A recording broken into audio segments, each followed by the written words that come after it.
এতদিন আমরা এই ক্রিমটা মাখতাম, কিন্তু এটা নিয়ে আমরা পুরী বিচে যেতে পারবো না, কারণ ক্রিমটা খুব মোটা। এটা টেক্সচারটা এতটাই মোটা, শীতকালের জন্য ঠিক আছে, কিন্তু পুরীতে তো এমনিই গরম, তবে এটা মাখলে আরো বেশি গরম লাগবে। এগুলোতে আগাগোড়াই আমি ইন্টারেস্টেড ছিলাম না, তবে বিয়ের পর একটু একটু বুঝতে পারছি বডি লোশন ক্রিম এসব মাখতে ভালো লাগছে। মানে বুঝতে সেরকম পাচ্ছি না, আবার বুঝতেও পারছি। এই ভিডিওটাও কিন্তু আমাকে জোর জবরদস্তি করানো হচ্ছে। যাই হোক, এইসব দুঃখের কথা আমি আলোচনা করতে চাই না, আসল কথাটা বলি। যেহেতু বললাম এই ক্রিমটায় গরম লাগে, তাই এইটাকে ঠান্ডা লাগানোর জন্য এই ক্রিমটা কিনেছি আমরা, পুরীতে গিয়ে এটা মাখবো। আর এই ক্রিমটা আবার অনেক পাতলা, এবং ঢালতে ঢালতে আবার অনেকটা বেরিয়ে যায়।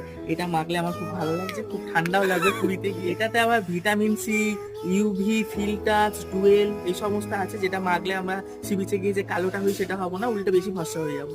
ও, এটা আরেকটা ভালো আছে, এটা নাকি হাতে পায়ে সব জায়গা মাখা যাবে।